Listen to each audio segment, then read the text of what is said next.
Of course, this event will not be possible without our sponsors. So we'd like to thank our sponsors. We have Chanty Gem, Mapicon Pest Control, First Park Homes, a first that lasts, Durable Realty and Development Corporation, Davis Paint Reinvented, Bria Homes, Make It Yours, Eganson Incorporated, On Solid Ground, SMDC, The Housedens, and Golden Haven. All right, thank you. So with that, let us all welcome the the board of directors and board of officers of Nrea Incorporated.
Ryan, you kindly unmute yourself. All right, sorry. All So there you right. have it, ladies and gentlemen, the Nrea Board of Trustees and Officers, Board of Advisors, and chapter presidents, and of course the Nrea Secretariat. All right. So let's move on now with the next slide. All right. So we would like to invite everyone to join us, the National Real Estate Association Incorporated, the one-stop trade organization. So we would like to invite everyone to become a member so they can contact these numbers. That's 02725 48731 and 02891 or they can call on their mobile. That's 0927 923 1113 or 0965 539 2012. And they can email andrea_org@yahoo.com. And they can check our social media accounts. For Facebook, that's Nrea Philippines. For LinkedIn, that's Nrea Philippines as well. And for Twitter, that's @Nrea Philippines. All right. So for our self-directed learning, so Nrea is offering a new normal rate for new members. Also for all licensed real estate practitioners who would like to avail the PRC self-directed learning for CPD units, you just have to type your full name with your picture in the comment and take picture together with the ongoing Nrea Business Forum and send it to the Nrea for certificate of attendance with a fee. You can call them at 02725 48731, 02891 or on their mobile that's 0927 923 1113 and 0965 539 2012. Or you can email them at andrea_org@yahoo.com. There you have it. So for our house rules, partner Archie, so we would like to request everyone to mute their microphones and turn off their camera. Only the MCs, moderators, officers, and speakers are allowed to use the microphone and camera. You just have to type your questions in the chat box, and then the moderators will assess and handle the questions after all the speakers have spoken. Yun. That's for our house rules. Thank you so much, Sir Ryan. And now, without further ado, to formally open our first webinar for the year, I would like to call on our board chair lady, and as we fondly call her, Tita May for us, is a PRC licensed real estate broker, a real estate appraiser, real estate consultant, and environmental planner. She is an international realtor of the National Association of Realtors, or NAR, of USA, a broker and associate leadership council, or ALC, of Keller Williams, Philippines. She is a member of the Philippine Association of Realty Consultants and Specialists Incorporated, or PARCS. She is also a member of the Philippine Institute of Environmental Planners, National and NCR chapter, and member of the Philippine Association of Realty Appraisers, or PARA. She is also a member as industry expert of the Professional Regulation Commission Committee on Career Progression and Specialization Program Credit Accumulation Transfer System, or the CPSP-CATS. She is also a finalist for the 2020 PRC Most Outstanding Professional of the Real Estate Service. This is a very, very prestigious award, and she is the CEO and president of the IC Magtoto Realty. She's a graduate of BS Food Technology and Masters of Management major in Business Management from the University of the Philippines. So, please all welcome with a virtual applause and a standing ovation our board chair lady, Ms. Imelda C. Magtoto. Thank you, President Archie. Good morning, everyone. Thank you for attending our online business forum. Our speakers, moderators, friends, and guests from the real estate industry, our Nrea Board of Trustees officers, secretariat chapters. So, it is my pleasure to open Nrea Online Business Forum. It is customary for organizations to plan for the operational year. We have also the alternative plans to pivot our organization programs in cases of changes in the environment. We have also the continuity plan if there will be a severe disruption in the environment that might threaten the very survival of our organization or business, such as the COVID-19 pandemic in 2020, which is a very rare event. As a general rule, we expect regularity. We hate severe and widespread disruption and changes.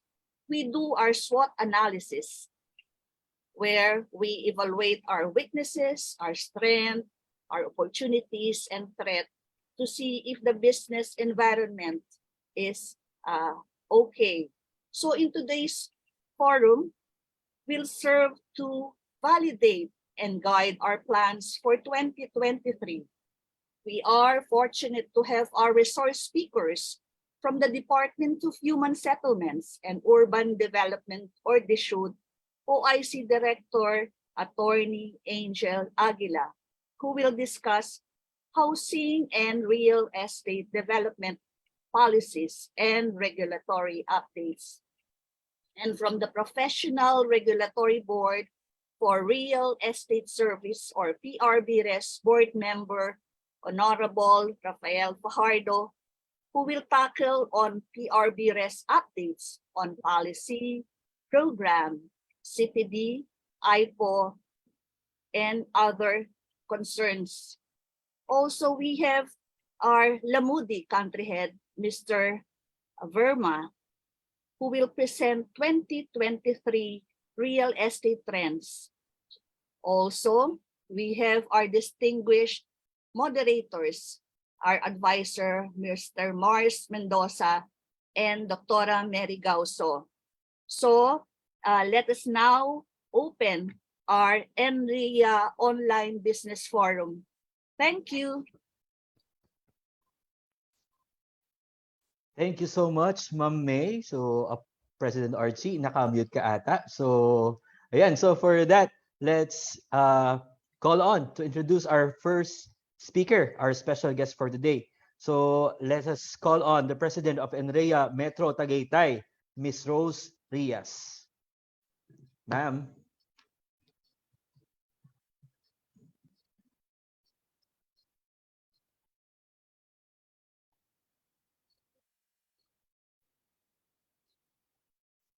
Ms. Rose Rias, Ma'am Rose, naka-mute po ata kayo. All right. Hello. There you have it.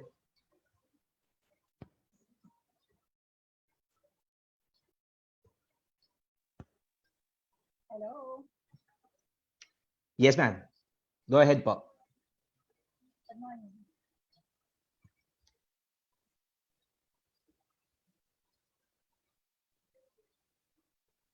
morning.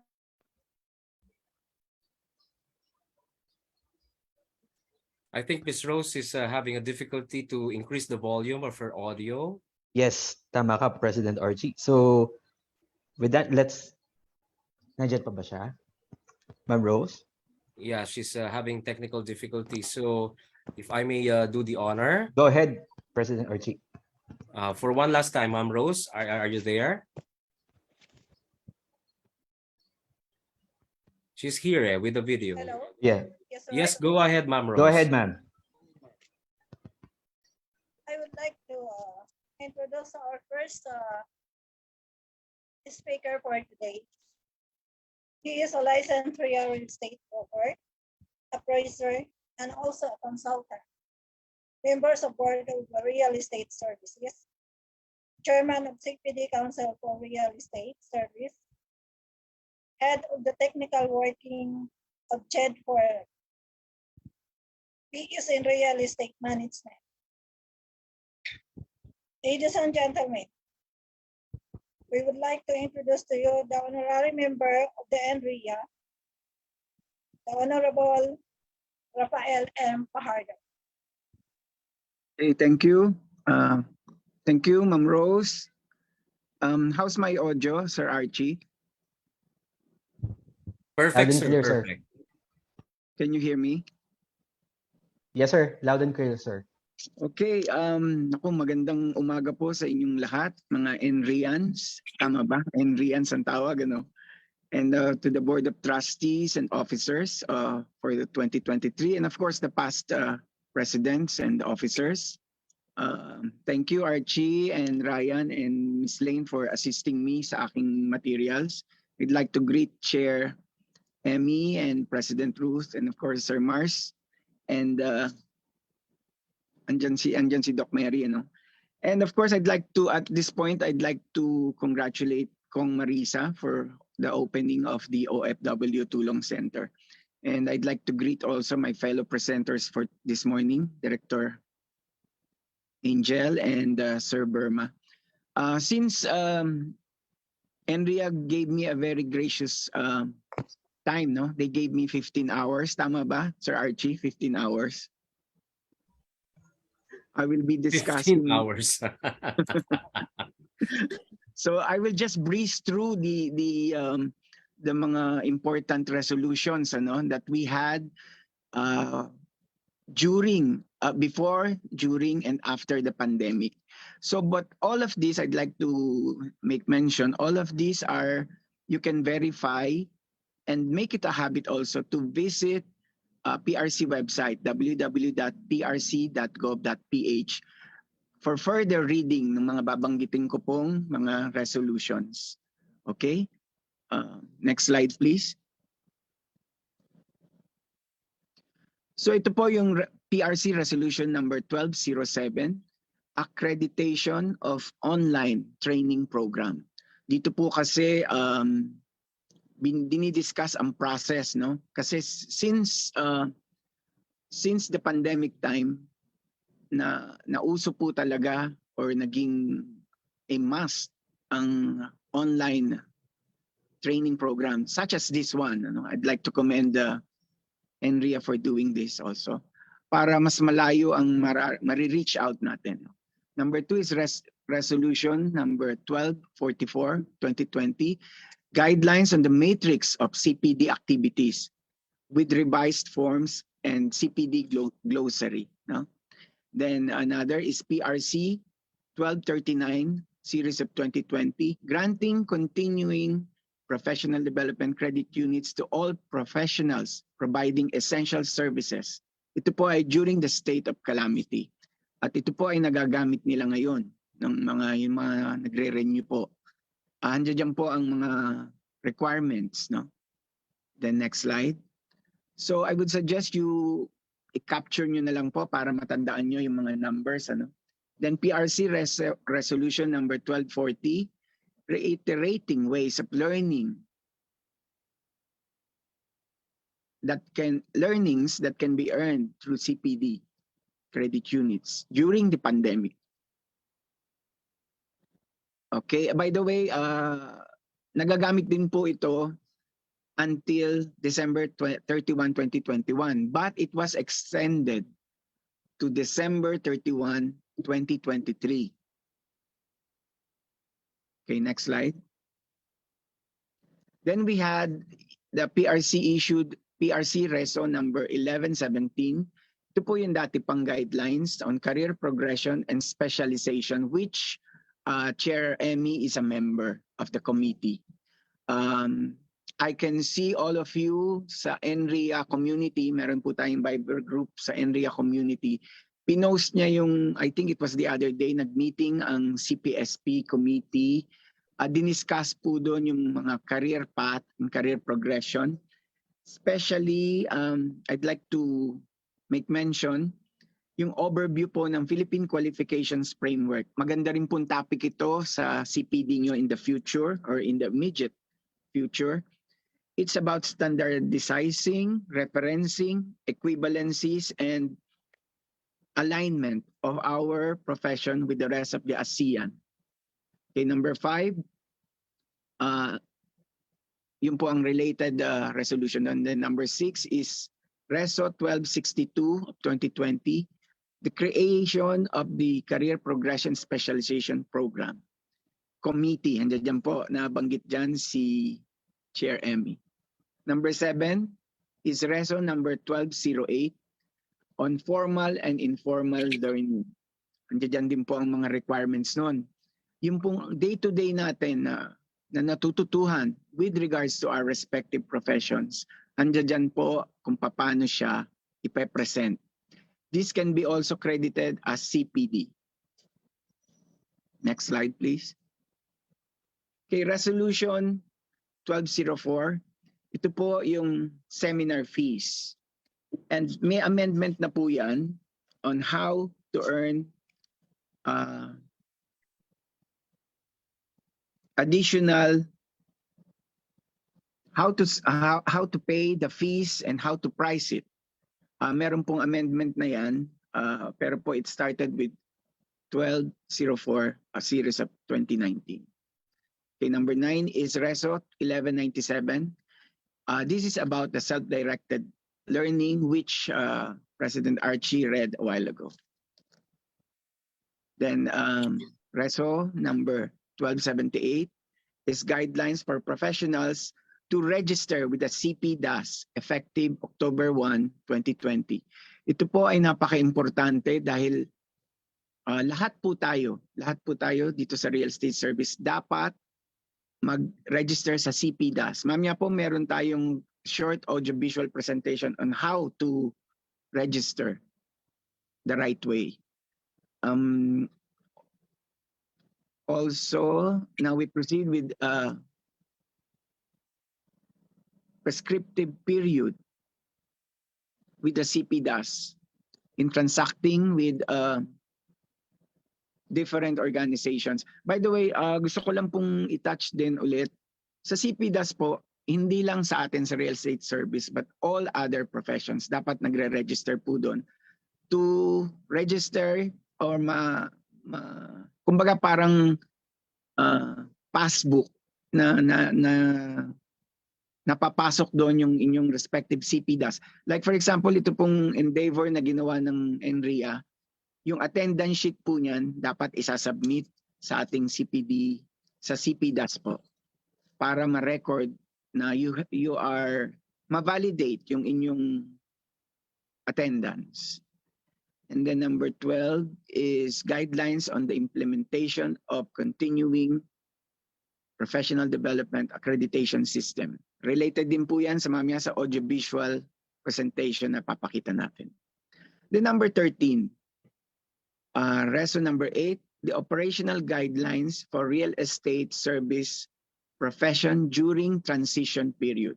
Explain ko lang po saglit.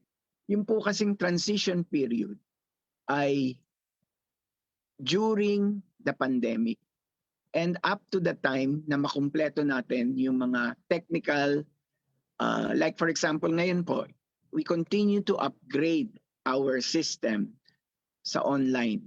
Hindi po madali, pero kailangan. May time nga po, minsan nagkakaproblema tayo technically, but sabi nga that's also the price of progress, no?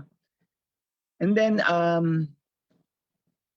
lastly, we have the issued joint memorandum circular number 1 series of 2021. Ito po ay napakalaking pasasalamat namin with the issued, and andyan si Director Aguila. On illegal real estate practice interagency task force. Marami po kasing nagko-complain na may mga kolorum daw. Ito po ang kasagutan natin with the help of other agencies. Andiyan po ang LGU, ang DSUD of course, and then the NBI, PRC, and the rest. You could read that. You could access that with DSUD also for the further reading. Meron pa ba tayong next slide?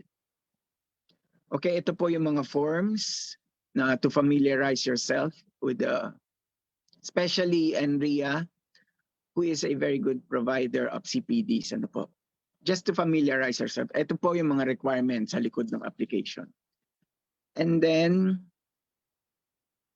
ito po yung mga lumalabas, familiar ang Nrea dyan, pagka nag-log in na po kayo sa CPDAS.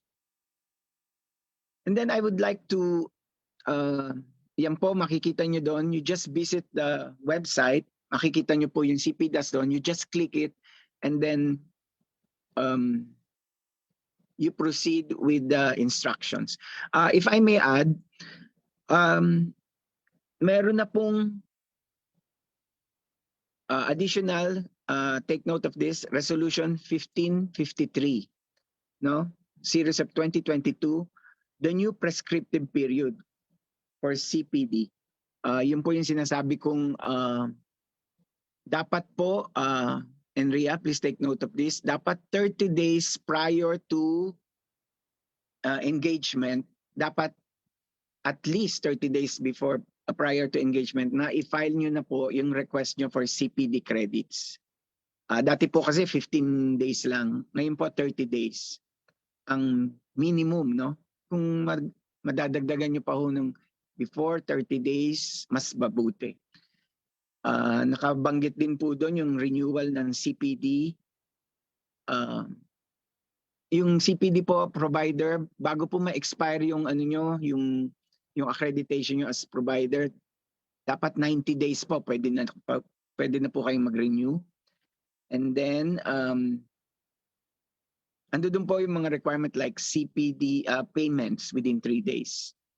And of course, supplemental guidelines po for the fees, yung pong binabanggit ko kanina, Resolution 1520, 1520. Diyan po in-adjust yung mga fees for seminar. And then I'd like to make mention also regarding IPO, no? Siguro mamaya pa yata itatanong yan, Sir Archie, tama ba? But I'd like to make mention also that the board issued resolution number 122, series of 2022, last December, accrediting PhilRes as the provisional accreditation. Bakit po siya provisional? Because we availed of the executive order of the President during these pandemic times. And PhilRes took the challenge because practically it's around 1 month and less than 10 days for them to revive and beef up their membership. And they were able to take the challenge, and they submitted their requirements. May mga requirements po yan, may mga compliance po silang isasubmit. They were able to submit it nung January 31. And now, at the moment, it's being evaluated by the ACD, yung Accreditation and Compliance Division. And then it will be referred to the board for for its appreciation regarding their submission po, their compliance. So as of now, lahat po tayo ay waiting for that final evaluation of ACD and for the board's appreciation, and then you will hear from us in these coming days. So again, maraming salamat po. Parang natapos na po yung aking 15 hours. Thank you, and make it a habit to again visit PRC website, www.prc.gov.ph, and yung kaninang Finlash, kung meron po kayong questions, you can go directly to the Sir Archie. Pakita nga yung prior to thank you. You could email us at prb_realestateservice@prc.gov.ph. Okay, maraming salamat. All right, thank you so much, Sir Paeng, for that very informative updates. Continuing Professional Development Accreditation System, or simply CPDAS. CPD compliance? Easy sa CPDAS. Gusto mo bang makita ang iyong mga attended CPD accredited programs? Easy yan sa CPDAS. Gusto mo bang i-apply ang iyong mga other learning activities for CPD units? Easy yan sa CPDAS. Tara na at gumawa ng CPDAS account. Pumunta sa CPDAS website at i-click ang registration at pindutin ang professional registration. Basahin ang terms of service at pindutin ang yes kung ikaw ay sumasang-ayon. I-fill up ang mga hinihinging detalye. Siguraduhin lamang na tugma ito sa inyong Leris account. Ilagay ang inyong email address at password na magsisilbing inyong CPDAS account credentials. I-submit ang inyong registration. To confirm your CPDAS account registration, pumunta muli sa CPDAS website at i-click ang Professional under Services. You may log in using your CPDAS credentials. CPDAS will serve as your bank of CPD credit units that you can use for CPD compliance purposes, such as, but not limited to, Professional Identification Card or PRC ID card renewal. Para sa iba pang katanungan at impormasyon, sumangguni o tumawag sa Regulation Division ng inyong PRC Regional Office. Muli, CPD Compliance, easy sa CPDAS!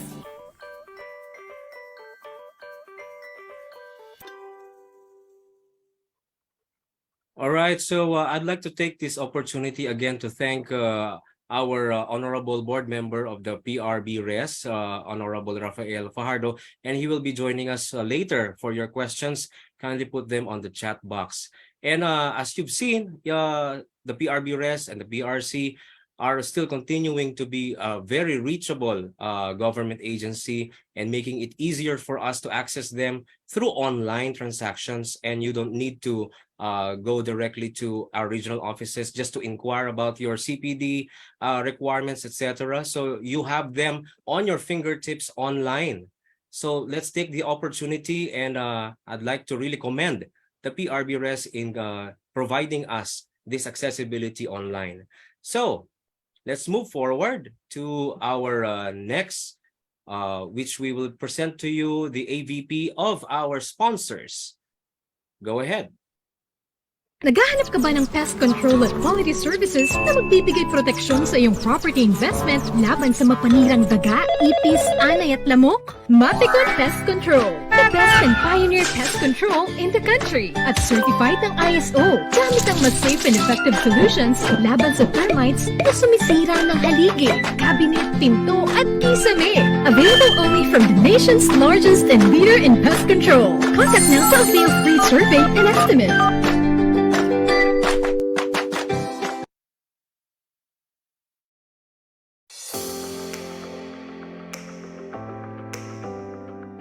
First Park Homes was formed from the partnership between Century Properties Group and Mitsubishi Corporation, having that goal to raise the standards of community housing in the Philippines without costing too much.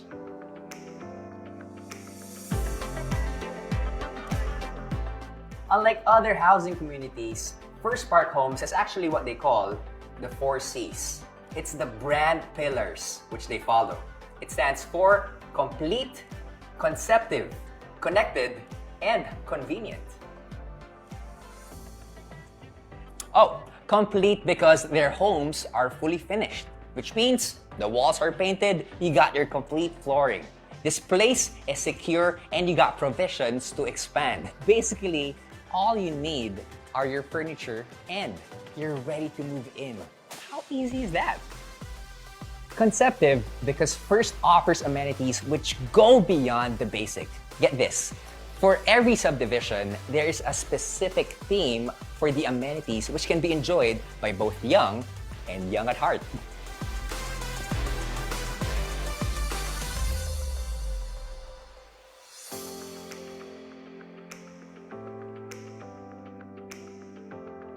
They have amenities that promote the arts, encourage good health, build social development, and strengthen the community. Like for example, in Bulacan, they have these life-sized board games. In Lipa, they have traditional Pinoy games, and they even have an outdoor cinema.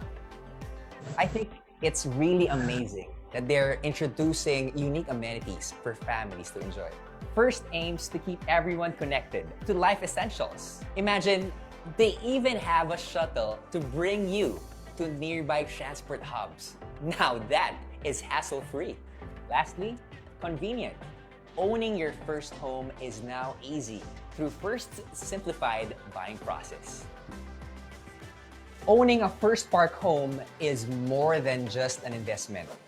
It's your first home that lasts.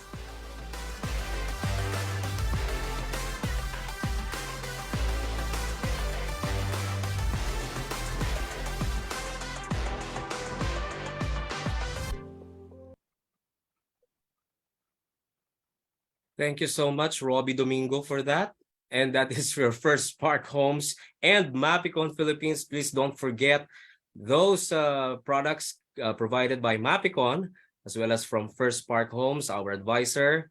You know who the gentleman and a gorgeous Mr. Ricky Celis, our Nrea advisor, who heads the First Park Homes. All right, so Sir Ryan? All right, thank you, partner Archie. So to introduce our second speaker for today's online forum, may we call on the president of Nrea Davao chapter, Miss Livia B. Pepino. Livia. Hi, good morning, everyone. Our next speaker is the country head of Lemude Philippines, Mr. Anurag Verma. For almost 10 years, Anurag Verma has been a prominent leader in the technology sector. He's currently the country head of Lemude, the largest real estate platform in the Philippines. Lemude is part of the multinational company Emerging Markets Property Group.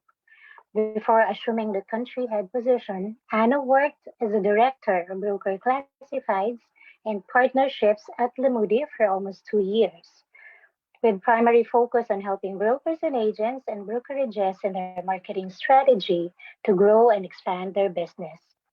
Before joining the company, he served as the country head of Zomato, one of the world's leading food tech companies, leading its Philippine operations.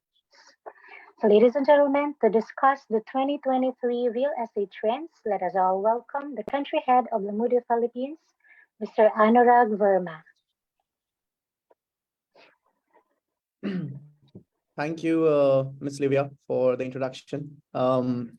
Good morning to all of the attendees. And first of all, I want to congratulate and thank you, National Real Estate Association, for its first first online business meeting, and also giving us a chance to be a participant in this. And we look forward to continued participation in the coming events as well.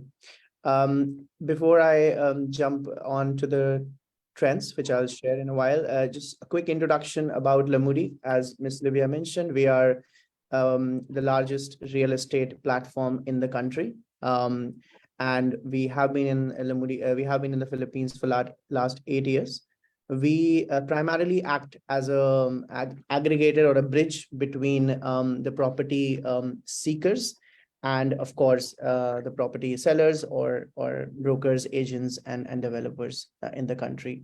Our primary mission and vision is, of course, to make the overall buying and renting out journey, real estate journey, the easiest possible, and the most convenient, and most importantly, a trustworthy experience for our users as well.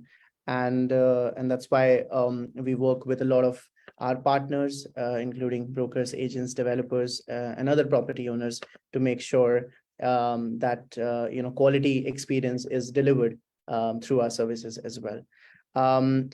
Let me give a quick some stats about the platform. Can you move on to the next slide, please?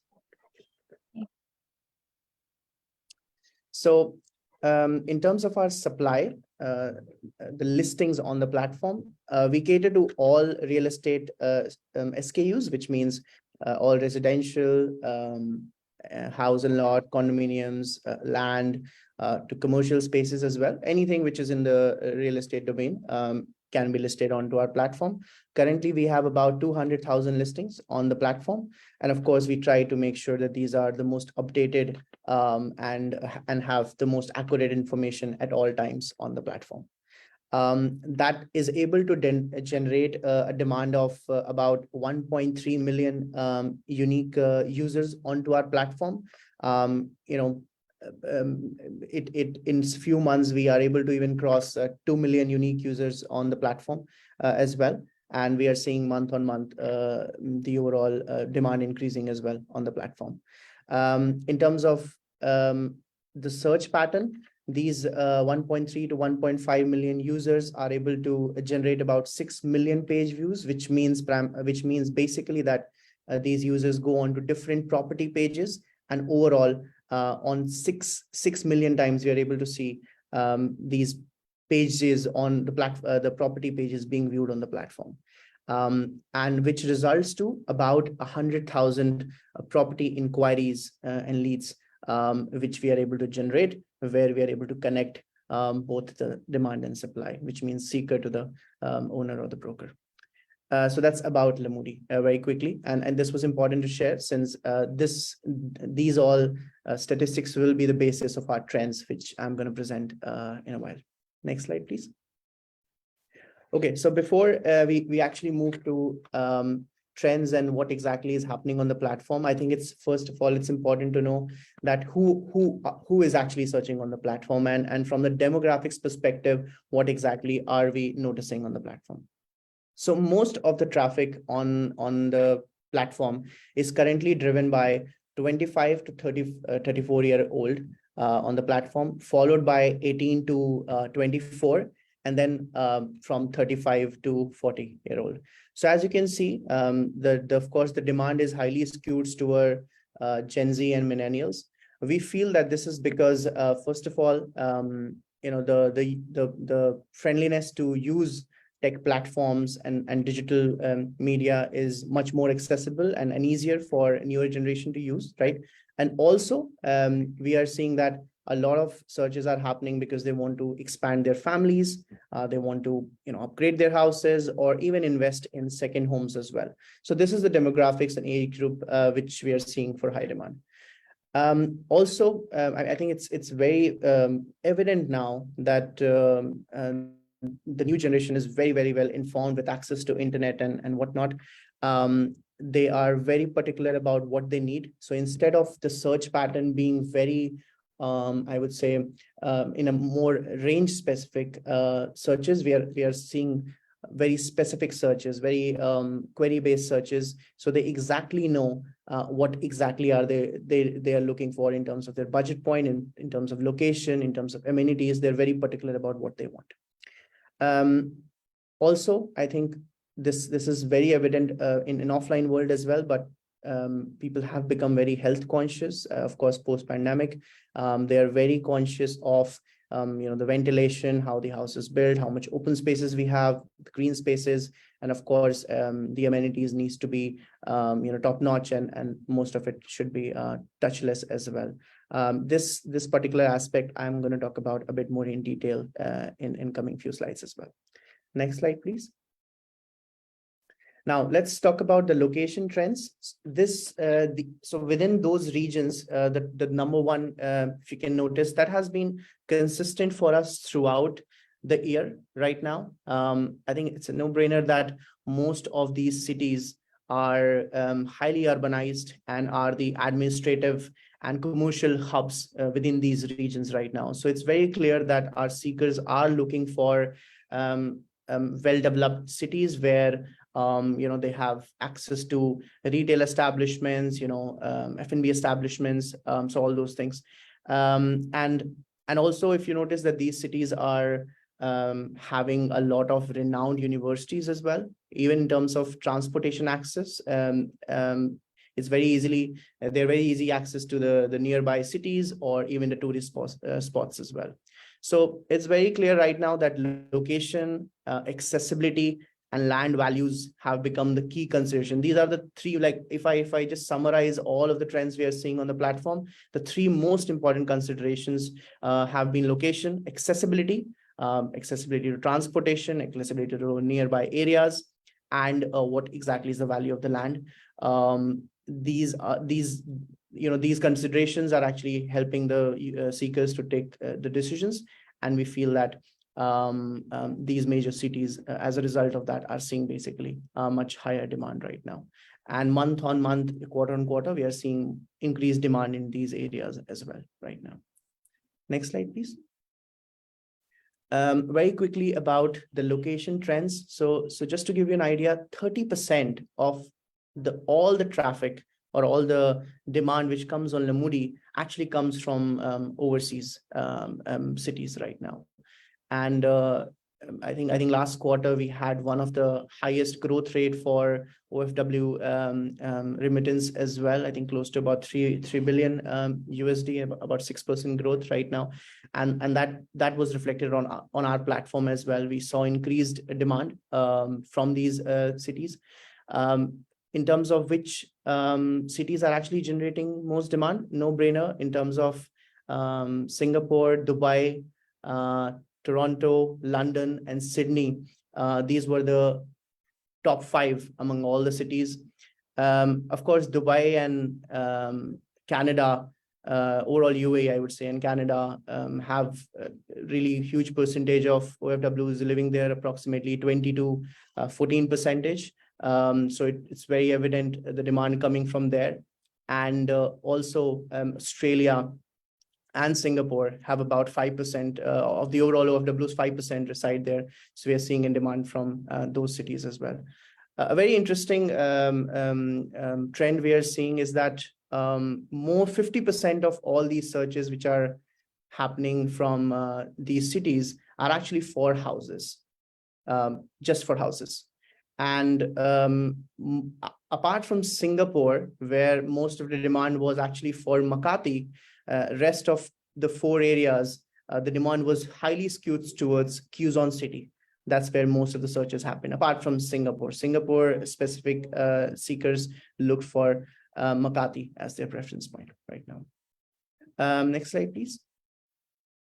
Now, I'm gonna talk about quickly property trends in each of the regions, right? So to talk about first Metro Manila, this has been the trend throughout 2022. We are seeing overall vertical developments having a very high demand, be it condominiums or apartments.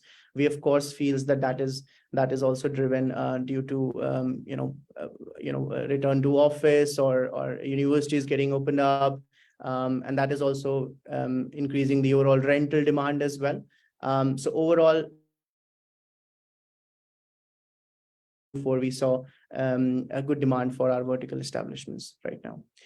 In terms of foreign cities, we got the most traffic from Singapore, Doha, Dubai, and London. They were the ones who contributed the most. In terms of where are these seekers based on, majority of them are within Metro Manila NCR, and then of course Davao was the largest contributor, and followed by the cities which are at the fringes such as Antipolo and Bacoor. These are the areas which are actually generating the demands for vertical establishments in Metro Manila right now. Next slide, please. Now, if I talk about demand trends in Luzon, excluding Metro Manila, right? Here, the trend is a bit different. We are seeing a lot of demand in terms of houses and land, as you can see, represented by blue and orange, respectively. In terms of foreign cities, we have Singapore, Dubai, Doha, Riyadh, and Los Angeles, which contributed to most of the horizontal developments, basically in Luzon, which is house and lot and lands right now. Interestingly, most of these searches are actually coming from Metro Manila NCR region right now. And we feel that is also because of a lot of township projects which are getting, which are basically about to get finished in Cavite. You have Batangas, Clark, Pampanga, Laguna, right? These are the areas which are having a lot of township, and that is actually where a lot of demand has been concentrated, we feel. So that's why most of the searches are happening from those areas as well. In terms of Visayas, we are seeing a very uniform trend. Most of these searches are equally distributed in terms of apartments, condominiums, land. So very uniform in terms of demand. Foreign cities which are contributing: Singapore, Los Angeles, London, Dubai, and Melbourne right now. And most inquiries are actually coming from the cities within Visayas, of course, dominated by Cebu, and then the CBDs across the cities as well. We are expecting the vertical developments to actually increase because a lot of condominium projects are getting ready in Cebu, Mandaue, Bacolod, these areas. In fact, Bacolod and Mandaue, we are seeing a lot of seeing increased presence of new developers in those cities, which of course is an exciting investment opportunity as well. We're also seeing branded hotel partnerships, residential resort developments, and new office supply, which is also further going to attract a lot of commercial activity and investment, especially with the residential resort developments which are happening in Cebu right now. Next slide, please. In terms of Mindanao, very largely concentrated towards land in terms of demand right now.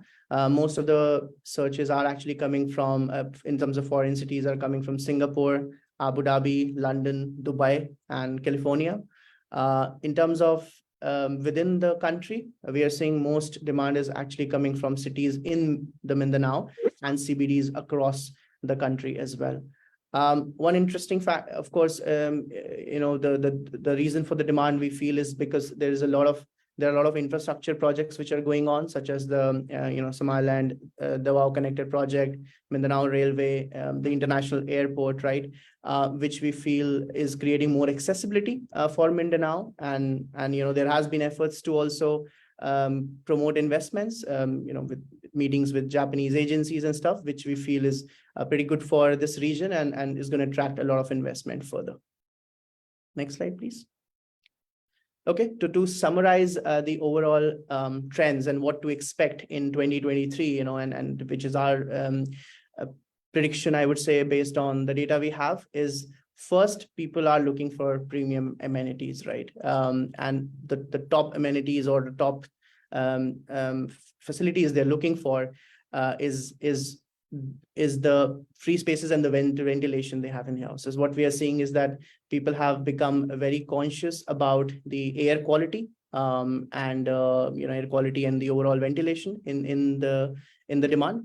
And that's why we are seeing a lot of searches specifically for balconies, central air conditioning, these kind of keywords, which are hinting towards basically that direction. In fact, 18% of all amenity searches were regarding ventilation. Of course, no brainer with work from home and or completely hybrid setup or complete work from home is making people very conscious of their work related amenities right now. So we saw increased demand and surges in terms of looking for a specific work area or study area, those kind of things as well. One interesting thing which I just mentioned, a lot of I think because of halted leisure activity for almost an year right now, we are seeing a lot of demand where people want to want their houses to be like resort or hotel, so that they can have that kind of a lifestyle. And that's why we are seeing an increased demand there. The recent partnership between RLC and Marriott for the Westin Manila Sonata Place, or Apple ones, in Mactan with Sheraton. Right, those are prime examples of the demand we are seeing, where people want to kind of have a hotel and resort style living as well. The second trend, which is very clear for us, is people are looking for, I wouldn't say the cheapest, but value for money products right now. Of course, because of the rising inflation and everything, people have become price sensitive, and that's why Big House and Rush Sale were actually one of the most searched terms on Lamudi. In fact, what I've been told, second and third most searched things. So it's very clear that it's not just the cheapest, as I said. They are really focused on the quality of the project, what they are getting in return, right? How is the overall quality of amenities, right? And of course, the value for that land as well. So I think it's a very clear indication. I think in every category we're seeing that, and now with real estate, it's very clear.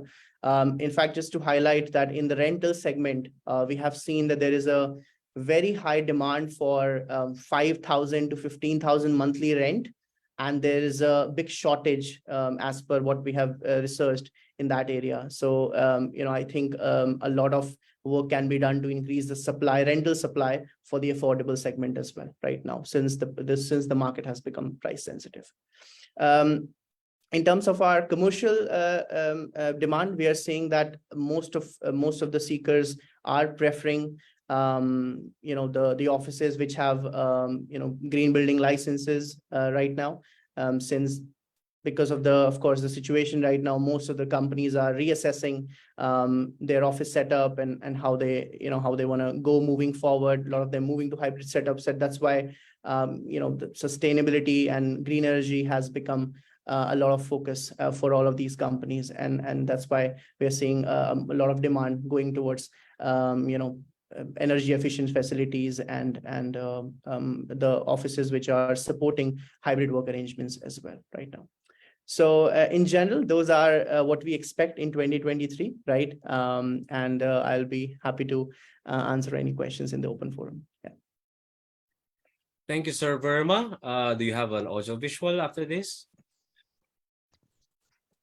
All right. So talking about the worldwide scope and reach of Lamudi, you are very familiar about it, and that is Lamudi giving out the bridging of those problems that we see where we cannot find our buyers, which are scattered all around the world, and Lamudi is providing us the platform, the virtual platform, to connect us from buyers and sellers. And I would like to commend that Lamudi as well has been creating these platforms where developers and us brokers are engaging already, and the market has already shifted into the virtual platform since the pandemic has been a very tight condition for us. But Lamudi has given us the opportunity to market our products and engage us with all the potential buyers that are at hand.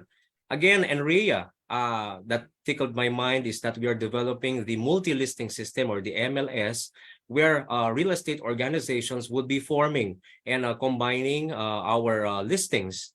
And the missing part there is that we don't have a platform that promotes it. And I think this is a opportunity for us that we can have a collaborative working agreement with Lamudi to provide us the system to market our MLS in the market. What do you think, Sir Verma? Of course, we will be happy to explore and further strengthen the partnership for sure. Thank you so much. All right, so we'll have you again in the open forum, and kindly put your questions on the chat box. Sir Ryan? All right, thank you, Sir Archie. So for that, after our presentation of Mr. Anurag, let's move on to the next presentation to discuss about the decent housing and real estate development policy and regulatory updates. So let me call on to introduce our third speaker for today's OP forum. So may we call on Engineer Oliver Mangonon, the president of Nrea Baguio Car Chapter. Sir? Good morning, everyone. Our next speaker graduated with a degree of Bachelor of Science in Business Management from the Ateneo de Manila University and as a silver medalist and honorable mention awardee from the Ateneo de Manila School of Law. With an extensive 18 years of managerial work and litigation experience in the private sector as a senior legal counsel of the Manila Electric Company, concentrating in civil and labor laws, including contract drafting and collective bargaining negotiations. He is also an instrumental in the issuance of major policies in the regulation of subdivision and condominium projects development under Presidential Decree 957 and the Balanced Housing Development Program under Republic Act number 7279 and imposition of price ceilings and socialized and economic housing. He's also a regular lecturer, guest, and resource speaker and panelist in various local and international fora, conventions, consultations, and meetings on urban development and housing and real estate regulations. Currently, the officer in charge of the Housing and Real Estate Development Regulations Bureau of the Department of Housing and Urban Development Regulation Bureau. Without much ado, ladies and gentlemen, let us all welcome Attorney Angelo F. Aguila. Yes, sir. Yes, good morning to Nrea and to all of you and to my dear friends in Nrea. The Department of Human Settlements is always very appreciative of its partnership with Nrea, and it always gives us the opportunity to be part of its usual business forums to keep both of us updated with what's going on with the real estate regulation and real estate development. Before I proceed, please allow me to share my presentation. Okay, my presentation will be kindly enable me please to share my presentation. All right.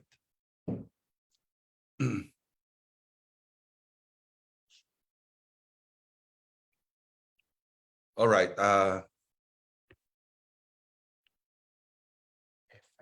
All right. All right. That's it.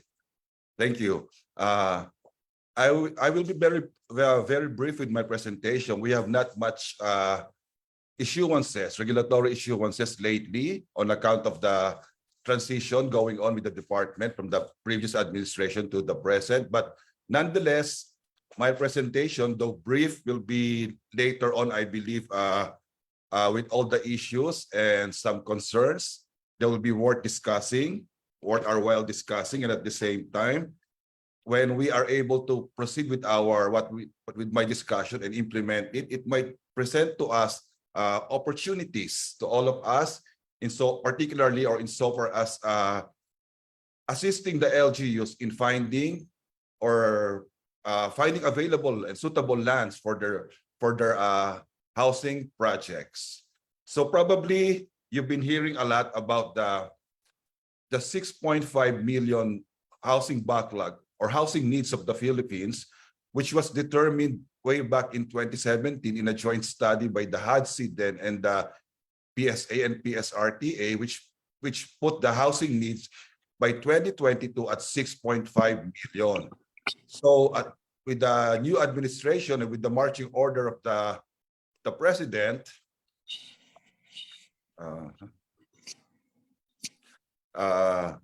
our secretary is tasked to immediately address this housing need with the instruction that there should be walang Pilipinong walang bahay sa sariling bayan, and this daunting task ahead of us, or what ambitious task ahead of us, or what Senator Rizon Tiberos would call as a audacious project, the zero ISF by 2028 or 6 million na bahay sa loob ng 6 na taon.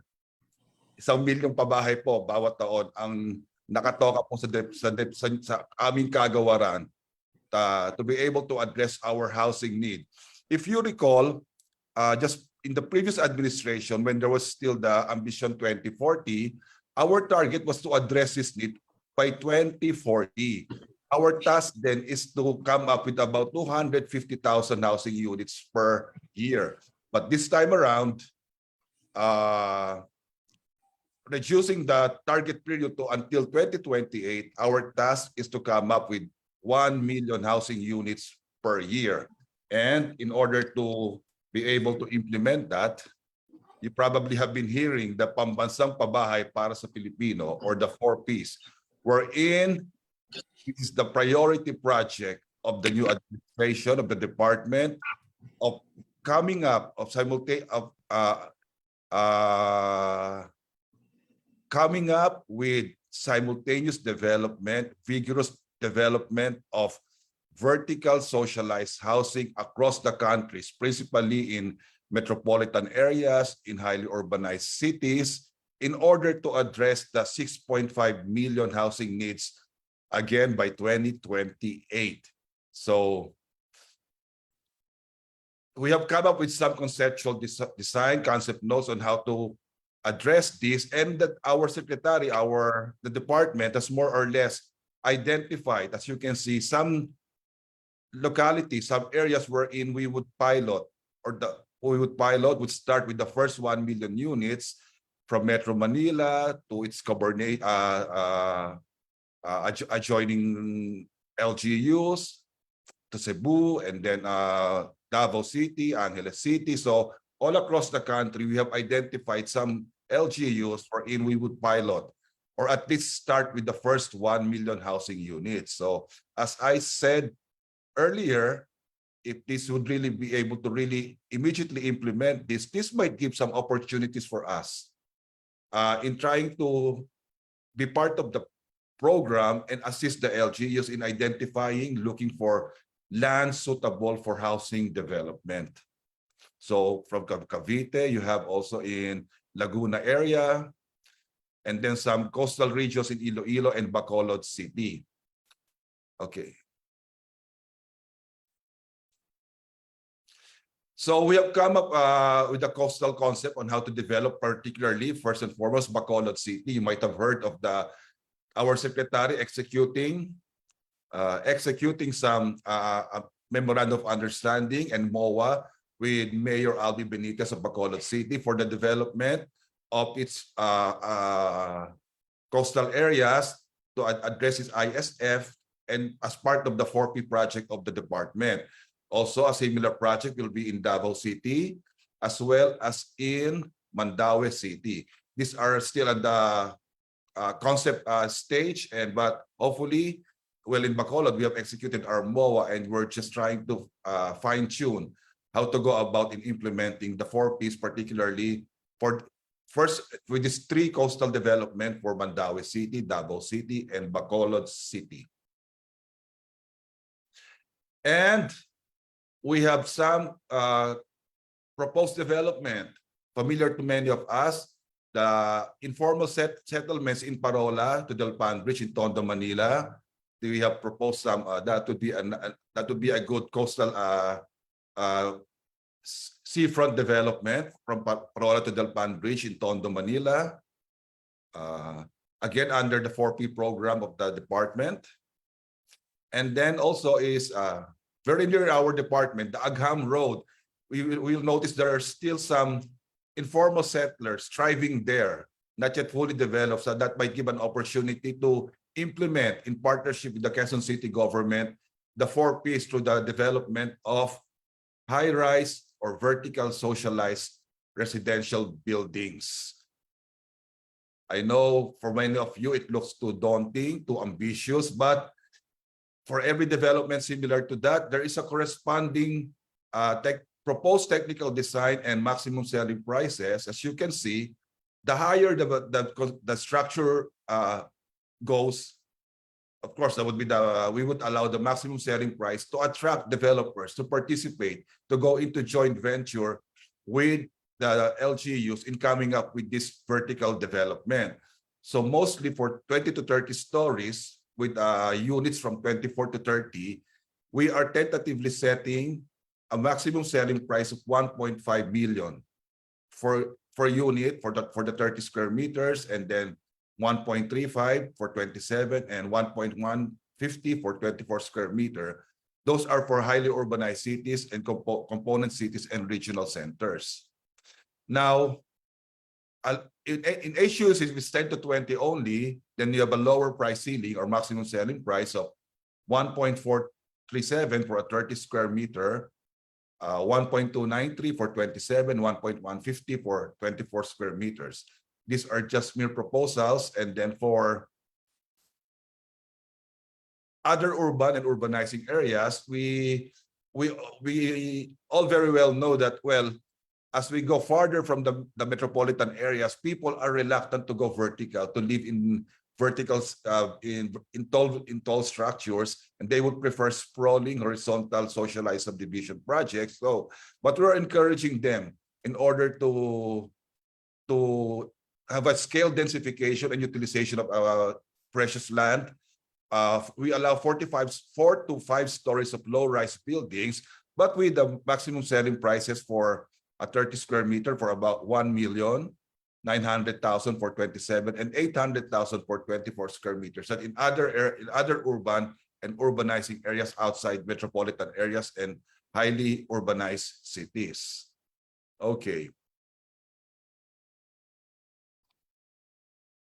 Well, fortunately, some local governments have manifested or signified their intent to participate and have, let me go back on that, submitted their concept designs of their proposed 3-story to 4-story vertical socialized housing.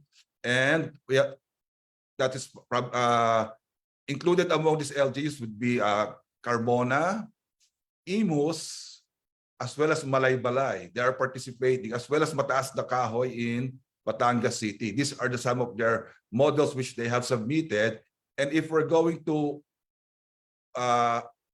proceed with the 4P implementation, this would probably be sourced, the funding or subsidy would initially be sourced from the developers' incentivized compliance. Or you might have heard of them, the developers' compliance currently deposited in trust or escrow accounts. We will be using them to subsidize or finance this initial vertical structure submitted or proposed by the LGUs I just mentioned.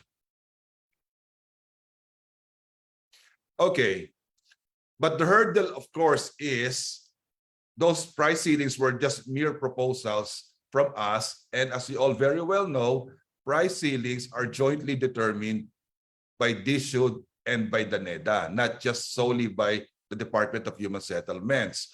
And in fact, we have initially submitted our proposals to NEDA, although I may not be, I cannot fully disclose them that those were mere proposals, but these are the problems we have encountered so far, or the issues besetting us to get when we, in almost all cases, when we deal with NEDA, when we discuss with NEDA the setting of and revision of price ceilings. First of all, we want to make use of the NCR income deciles, which is of course a lot higher than the national and or regional income deciles. This is to accommodate all markets. After all, price ceilings are the maximum price ceilings, not the imposed selling prices for the socialized housing units. And we let market forces dictate the actual pricing to be used by the developers participate, or even by the LGUs participating under the 4Ps. The usual apprehension of NEDA is that when we set the price ceiling based on NCR income deciles or the family income level, the average family income level in NCR, the apprehension is that allegedly developers will optimize or always maximize the pricing. Well, we have addressed that by saying that although we understand that using the maximum decile or the NCIL decile in determining affordability and fixing the price ceiling, it does raise the apprehension of price optimization by the developers. We have explained that before in our joint determination. Last year when we had our economic price ceilings set last June or July, we have explained that demand and market forces will show that in most cases, the units are sold below the price ceiling set as housing sites move farther out of the metropolitan areas. In addition, speculation, optimization of pricing, and indirect benefit to those who can afford higher products can be safely addressed by prudence and mechanisms in the financial sector. In addition, further, land value controls, for example, are rigorously determined by technical principles of valuation and appraisals, whereupon loan appraisals value shall at all times be controlling. This operates as a price check to those who will attempt to maximize the ceiling. In our last joint determination for the economic price ceiling, we were able to show that it is not always the case that developers maximize or optimize the selling price based on the set price ceiling. As we see, based on the Pag-ibig data provided to us, way back in 2018 to 2022, when the price ceiling for socialized was 480 to 580,000, the average selling price takeout loan for Pag-ibig was about 300,000 plus only. The maximum would be at 2022, which is 444,000. But the price ceiling then was 400. The minimum price ceiling was 450,000 to 580. Even for economic, if we recall from 2018 to 2022, before it was adjusted, when the price ceiling was 1.7 million, the average takeout for Pag-ibig was only, in 2018, 933,000. In 2019, about 1 million, and then 1.1 million. That goes to show that it is not true that developers will always maximize or optimize or take advantage of the price ceiling, because market forces will will dictate it, and at the same time, Pag-ibig and most financial institutions will not extend loans if the property is overvalued. There will be no buyers if banks are not willing to provide financial assistance eventually. So hopefully, NEDA would appreciate this data in our new joint determination for socialized price ceilings. Secondly, NEDA is, of course, legitimately, aside from inquiring as to the issue of affordability, they want to make sure of the source of funding or the subsidy to ensure the sustainability of the 4P project. Well, actually, the interest subsidy we intend to provide for all these projects under the 4P would come from general appropriations intended to subsidize annual interest subsidy. If it's sometimes Pag-ibig would grant a 3% interest, or depending on the salary income, family income of the buyer, up to 5% or 6%. We intend to subsidize 2 to 5%, thereby the buyer would only have to shoulder 1% interest rate for the rest of the amortization period. But, numerically, for every housing unit, that would amount to 36,000 per year. Multiply that by the number of amortization period, the number of years for the amortization period. And 36,000 times 1 million annually is 36 billion. In order to fully sustain this 1 million pabahay per year. So that is the main hurdle confronting us. Where do we get the interest subsidy amounting to 36 billion? And the problem also, in addition to that, is in our last hearing with Congress, what they're saying is, we haven't even started with our housing projects. The interest subsidy would come after about 3 or 4 years when the buyers or beneficiaries start to pay. So if we give you the requested appropriation now, where do you use the money? Other agencies are also clamoring for additional funding. The country will just be borrowing money to augment our appropriations. We are paying interest, and then that money will not be utilized right away. So right now, we don't expect to get such appropriation this year we were not able to get it. And hopefully by next year, we don't really know if we could be able to get at least part of it to initially finance the projects which we more or less will be able to start by this year or early next year. And also, to a limited extent, we can also access the developers' incentivized compliance, those deposited in escrow in order to subsidize land development as well as building construction also to further reduce the construction cost, development cost, and make the projects really affordable to the intended beneficiaries of the local governments participating in this 4-piece program. So these are the main things that which we have to convince NEDA in the process of joint determination of the vertical price ceiling. Let me just remind all of you, this is just for the vertical socialized price ceiling. We are not yet in the process of determining or reviewing the horizontal or the subdivision socialized price ceilings. So, well, a bit of good news now. This is our update on the regulatory measure.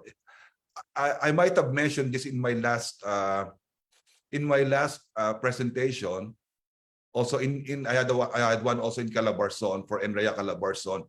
We were able to review and adjust the economic housing price ceiling, of course, with our assistance from Nrea, from OSHDA, from SHEDA. They greatly assisted us in our representation with NEDA in the revision of the economic housing price ceiling, which was, the last revision was 2015. Can you imagine the price ceiling of 1.7 for 7 years? Finally, we were able to adjust it last year to 2.5 million. So I guess this is a welcome development for many of us and would encourage more production in housing production, particularly for the economic housing housing package. All right. As I have mentioned, my presentation would be very brief, but I do expect a lot of discussions and questions, particularly with respect to the implementation of the 4P or the Pambansang Pabahay. So I will end my presentation there and ready for all your questions. Thank you very much. Thank you, Director and Attorney Angel, for that overview of the ambitious and aggressive plans of the Department of Human Settlements to address the 6.5 million housing backlog.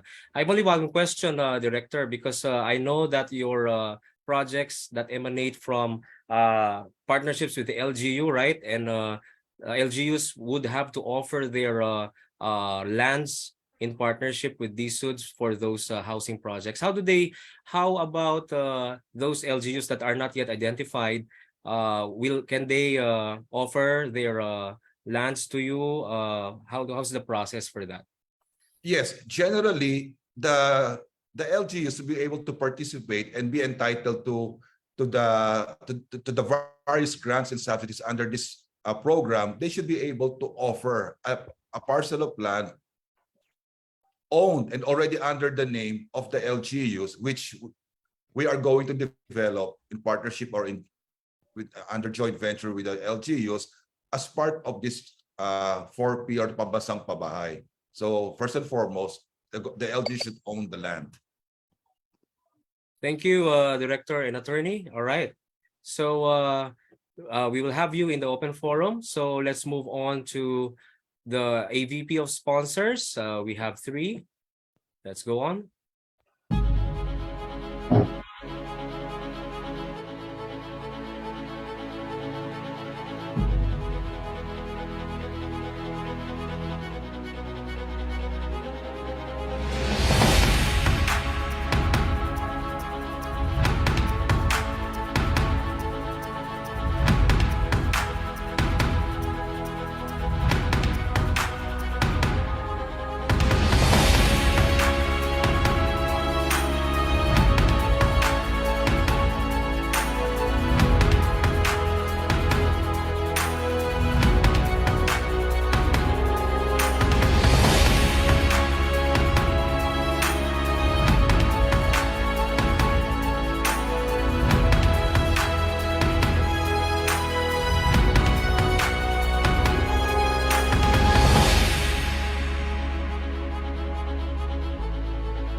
Since its inception in 2015, Bria Homes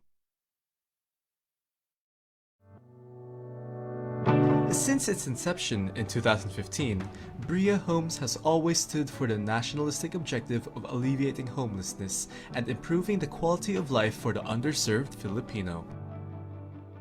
Through the years, Bria Homes has been continuously growing its vision through offering a wider variety of choices and expanding its footprint to cover more ground, reach new heights, and serve more Filipinos across the archipelago. With over 50 projects all over the country, the Bria Homes brand has been synonymous with the best value for money options, top-notch quality, progressive locations, ease of ownership, and a premier customer experience. Bria Homes has always gone above and beyond expectations, redefining the concept of a home builder and turning subdivisions into fully thriving communities. Township projects will always be Bria's differentiator amongst its competition, with customer-centric concepts designed with the needs of its home buyers in mind. Bria Homes has always stayed attuned to the times, adapting to the digital revolution, all in the name of convenience and safety to its home buyers. Sustainability has also been a paramount priority to our business as we continually move towards an environmentally sound Philippines, one Bria Homes project at a time. Bria Homes has continuously reimagined affordable housing. We will continue to build dignified dwellings, picturesque communities, and prosperous townships, formerly inaccessible to the everyday Filipino. We are, and we will always be, the beacon of best value affordable housing in the Philippines. We are Bria Homes, your home of choice.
All right. Thank you once again to our sponsor. That's Davis Pay, Bria Homes, and SMBC. So before we move on to the most exciting part ng ating Nrea online business meeting, let us first acknowledge the presence of our dear participants and special guests for today's online business meeting. So let's start with the participants from the Development Bank of the Philippines. Thank you so much for joining us today. And also we have the DSUD Region 8. We have the DILG BLGD department, and from the Land Management Bureau as well. Thank you so much. The participants from Nrea Baguio Car Chapter, Metro CBD Chapter, Pampanga Chapter, Metro Tagaytay, Cebu Chapter, Zambales Chapter, Bataan Olongapo Chapter, and Iloilo Chapter. We would like to acknowledge as well Mr. Sopronio M. Pukutan, a real estate broker and appraiser from the Davao Board of Realtors Foundation Incorporated. All right. We also would like to thank all the participants right now who joined us on this online business meeting. So, move on na tayo sa most exciting part ng ating online business meeting. Sabi ko nga kanina, So to join us on this open forum, may we call on the two of the most respected people in our industry. Let's start with an Nrea advisor and the chairman of Bria Homes, Mr. Marcelino Mars Mendoza, and the president of Real Estate Hub, Dr. Mary Gao. Sir, ma'am, take it Hello, away. Chris. Hello, Ryan. Good morning. Partner, Mars, good morning po. It's so nice to be with all of our participants. Grabe, jump pack, no? All over na chapter natin from different part of the Philippines. Partner, I think naka-mute ka. You're good now. Yeah. 140 participants. Ang dami, ha? Yes, grabe. Yeah, we can start with the question siguro. Opo. Nagtingin ako sa chat, hindi naman ganun karami. Halos wala nga, nagte-thank you lang sila and masyado ata na information overload, no? Even ako, sobra akong maraming napulot, partner, this morning, no? Mauna ka na. Baka may tanong ka on your own. Yes. Beauty first. Oh yeah, ay thank you Talagang ang mga hindi talaga marunong magsinungaling. Thank you po.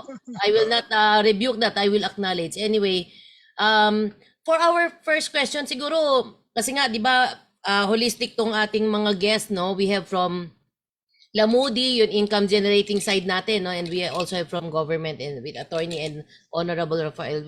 I'll start the first question sa ating guest for Lamudi, no? What insight can we derive from the real estate performance last year, sir? If we will try to what will be our insight? What insight can we derive from the real estate performance last year? Sure. Can you hear me? Yes, sir. Okay, sure. As I mentioned, Good morning. Yes. Hi, good morning. As I mentioned during the presentation as well, that quarter on quarter, we are seeing now increased demand on the platform, right, which is a very good trend for the overall real estate industry. And of course, compared to 2021, 2022 was pretty exciting for us in terms of all our traffic, page views, or overall unique users coming onto the platform. I think 2-3 performance in terms of performance, at least from a trend perspective on the platform, are very clear to us. One is that in the Metro Manila itself, because we are largely concentrated in Metro Manila, that we are seeing increased demand for vertical establishments, be it apartments and condominiums. And I think that is also because a lot of market is coming back. People are returning to offices. A lot of classes are now happening on site. Right, which is also increasing the rental demand as well, because a lot of people want to stay near their offices or their colleges as well. So one trend is that in terms of overall demand, vertical establishments, specifically in Metro Manila, has been picking up. If I talk about outside Metro Manila, we are seeing, as I heard during the presentation as well, that people are looking for houses and lands. They want more spacious establishments, and hence with a lot of township happening in nearby areas, we are seeing increased demand there as well. So in terms of the demand, these are two things. And in terms of the search pattern on the platform, we are seeing that a lot of people are looking for premium amenities, which is largely skewed towards how the house is constructed in terms of free spaces, how much ventilation is there, how is the air quality. And that's why we are seeing that most people are searching that they need balconies or they need central air conditioning, these kind of services. So people have become very particular about what amenities they need, especially in this price sensitive market with inflation going up. In fact, not only just Lamudi, if you look at overall 2022 real estate searches on Google, one of the most searched keywords actually belong to those I would say aspects which kind of indicate towards value for money or value driven kind of product and projects, right? And that the same phenomena we are seeing on our platform as well, where a lot of our demand is coming for affordable market. They're looking for big houses, rush sales, these kind of deals. So people have become really conscious about where and why they should put their money.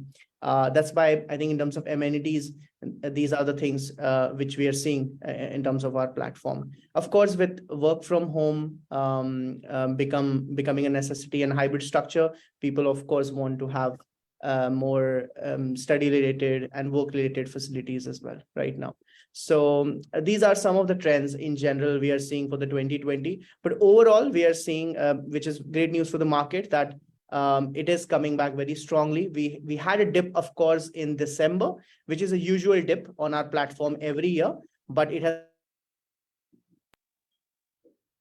numbers on the deck yet. But since I have seen it, it's amazing. We in fact have come very strongly in terms of demand, at least on the platform, versus 2022 January, right? Which is a good news for the industry, I feel. All right. Yeah, I totally agree with you, Mr. Burma, that people are very conscious on the money that they are spending, so they will always get the best deal only in Lamudi, right?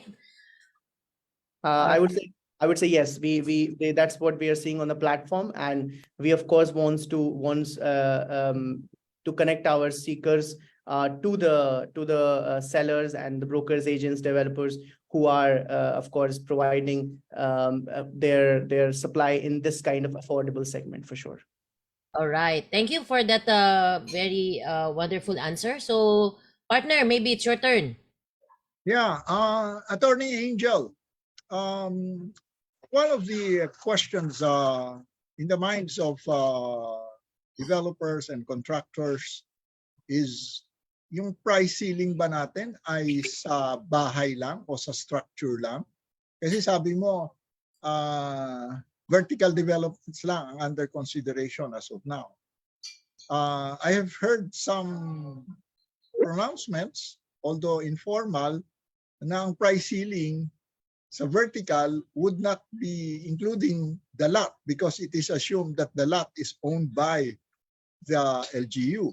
Tama ba yon? So magkakaroon ba ng specific for buildings lang or structures lang, and then magkakaroon pagka halimbawa yung lote ay hindi pag-aari ng LGU but a vertical development?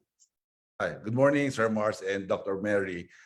The general rule is the price ceiling includes both the structure, the unit in a vertical structure or in a condominium unit, as well as in the undivided common areas, as their share in the undivided common areas. So that's the coverage or inclusion in the price ceiling. Otherwise, if it's assuming if it's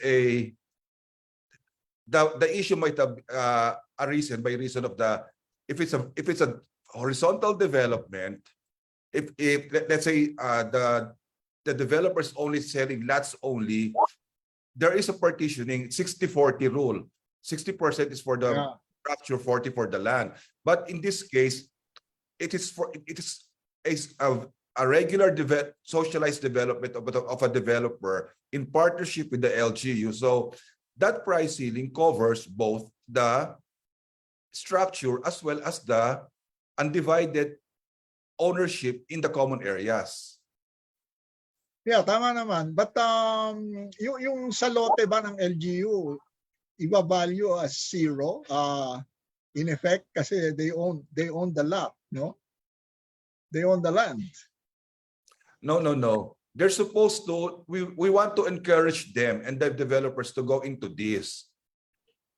And so they're supposed to be compensated for the value of land so that they will have a recovery and buy other parcels of land to continue their housing projects. Yeah. In turn, while it might appear that the price ceiling is a little bit prohibitive on the high end to encourage both the LGUs and the developers to come in, we do intend to subsidize it, the monthly installments, by reducing the monthly the interest rate. So effectively, by paying only 1%, it is as if the price ceiling is a little bit lower than that, meaning you deduct about 4 or 5% in the interest rate. The monthly amortization translate into a lot lower than Yeah, they would that's very pay good. That's very good. Yes, yes. That is Siguro a little clarification might be good for everybody kasi yung contractors, for example, would want to know, pagka ba sinabi mo 1.1 million or 1.3 million sa contractor na yon, no? So anyway, I think this is something that can be clarified in the coming few weeks, and as we move on towards the drafting of rules as well as the standards for the 4PH, no? Mary, your turn again. Yes, tama yun na banggit nga ni Attorney Aguila. Good morning po. Yun nga, we know that our government really reaching out a lot of incentive package, yung mga lower rates ng mga taxes just to encourage really our developer to go through with to address our housing backlog, no? So, ang question natin dito kay Attorney, actually merong gusto magtanong si Alan pero hindi niya pa nakikiin yung question niya. But for purposes of for everyone, no, about some real estate stakeholder have opened at the private sector reportedly are producing mostly high-end housing inventories. In this statement also that socialized housing activities is not a viable business consideration, it's price ceiling control. Attorney. Again, some real estate stakeholders have opened that the private sector reportedly are producing mostly high-end housing inventories. In this statement also that the socialized housing is not an attractive or not a viable business considering its price ceiling control. Yun yung medyo ano natin, Attorney? Well, the word high-end might be very subjective. For us, high-end would be more or less the open market or housing units selling for 4 million and up, and then the medium cost 3 million to 4 million. But this category of housing package was set way back in 2008 or 2009, and that needs to be adjusted, okay? But based on our issued license to sales, a lot of developers, majority of them are going into, and the fastest selling housing package should be the economic housing, which is now at 2.5 million. Before it was at 1.7. Not really the high end. Well, maybe cost-wise, but numerically, it's the economic housing units. And we majority of our licenses are in that housing package bracket, economic. And to go to your second question, admittedly, yes, it might be unattractive to come up with the socialized housing development in light of the very restrictive and current price ceiling for socialized housing, which is the maximum would be 580,000 for 28 to 32 square meter unit and 750,000 for the vertical development for 22 or 24 condominium unit, 24 in terms of floor area. So admittedly, it's not so attractive to many developers, and it is supported by our data that there were very minimal socialized housing development since 2018. In light of the first, admittedly, well, probably the profit margin is very limited, if at all, in socialized housing, and it's tedious, a lot of units, a lot of work to do.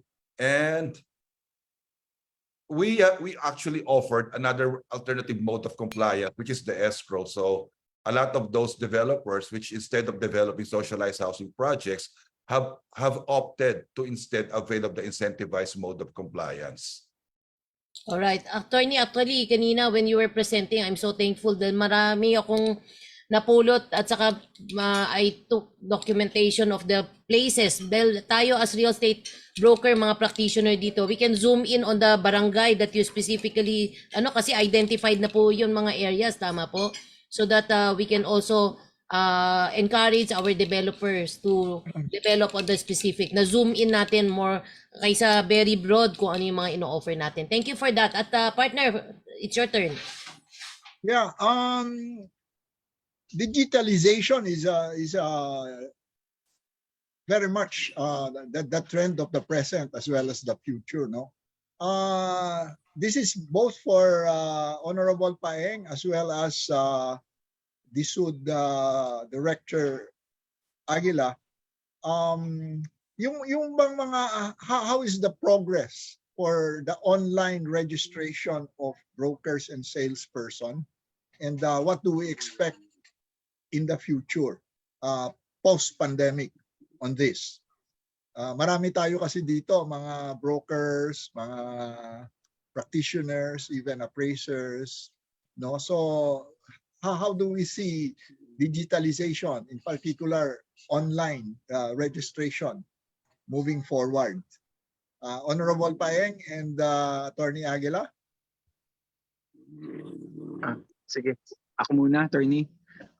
As far as PRC is concerned, we continue to upgrade our hardware, and hopefully this year na po, PBC na ang license ng ating mga salesperson, like the ones that the professionals have. And also we are studying the resolution that we would come up with. Ang salesperson po natin, ang kanyang, hindi na siya yearly, kung hindi it will jibe with the validity of the brokers. Meaning, halimbawa, kung 3 years yung broker niya, 3 years na rin po yung sa salesperson. Hopefully this year po mailabas na natin yung resolution, including the readiness of the PBC for the salesperson. Sana partner, kagaya na ng driver's license, no? 10 years na. We're getting into that. Thank you po. Yeah, si Attorney Aguila for this one. Yes, Registration.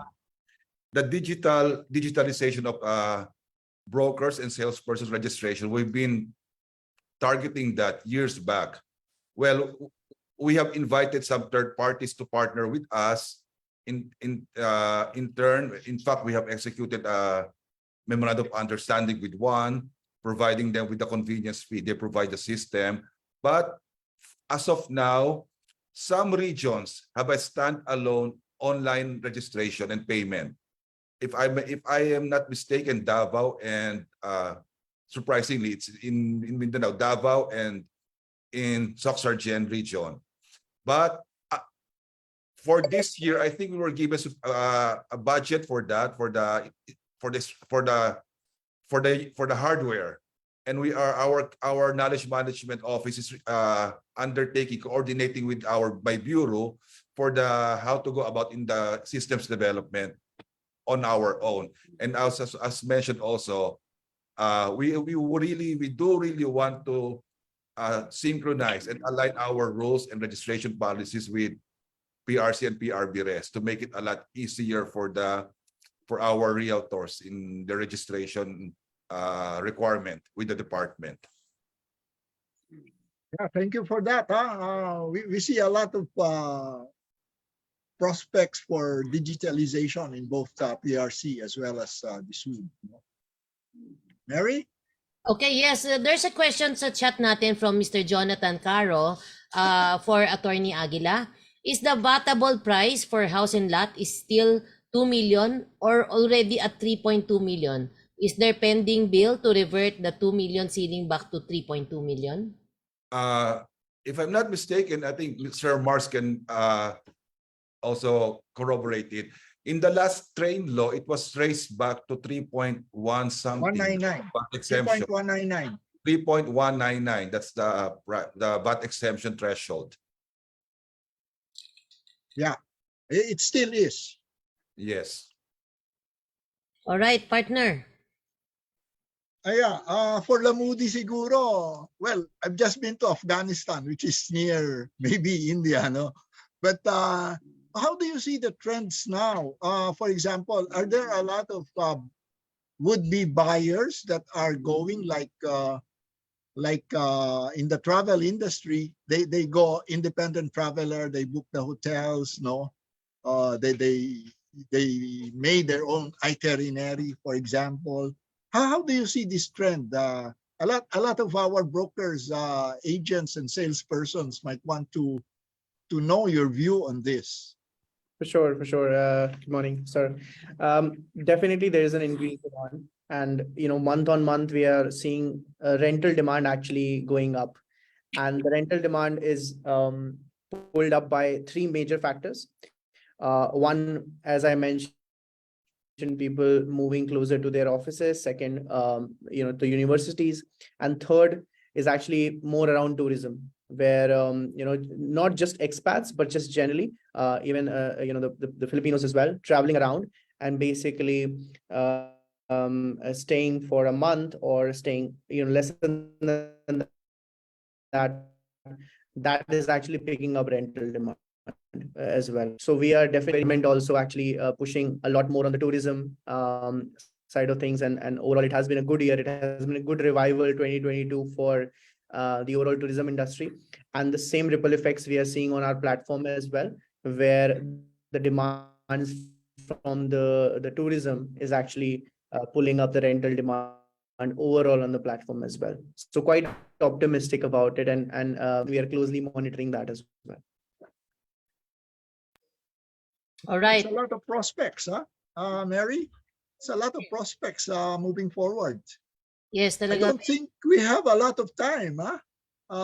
There are still, I suppose, a lot of probably questions that have arisen as a result of this webinar. We encourage the participants to either call Nrea or even call the speakers directly. Mary? Yes, alam mo yan parati kalaban natin oras, no, because due to limited time and masyadong our discussion are so hot, and there are a lot of issues in our industry that we wanted really to clear up. Maybe last question to our Honorable Rafael Fajardo. In the PRC website, it is posted that professionals, even if they did not complete their CPD seminar requirements, may still renew their PRC identification card up to December 2023. Can you please explain more about that? Tama ba yun? Opo, tama po. It was extended up to December 31, 2023.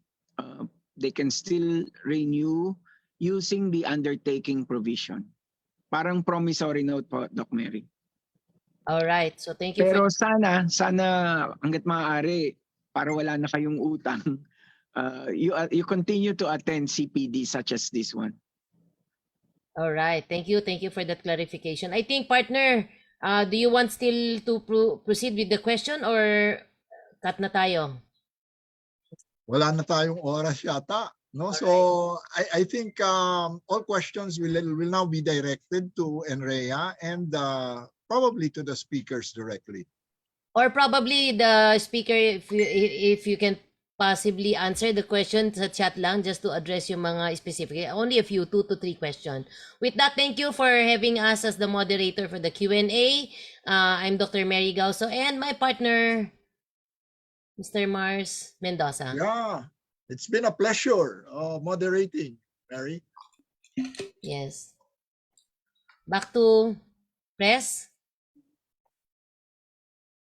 Yes, we are out of time, but we still have more engagements in the future with our very reputable speakers coming from PRC. Honorable Paeng, thank you so much for your time.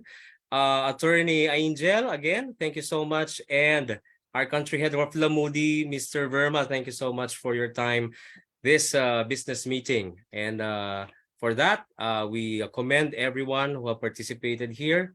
And we're not yet done. We would like to first to give you 3 AVPs of sponsors, and we will award the certificates of appreciation to all our 3 speakers for today. All right, so stay on.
The past year has undoubtedly been challenging for everyone.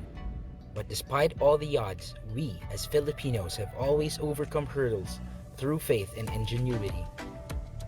Over the years, Golden Haven continues to provide quality service and is dedicated to helping our investors create lasting legacies. We are Golden Haven, the fastest growing memorial developer in the country today, the most complete death care service provider with world-class facilities. We strive to be the most sustainable memorial park developer, both in business terms and for the environment. We are always attuned to our agility and our major asset. We are and we will always be the best in what we do. We are Golden Haven Memorial Parks, preserving memories and building legacies.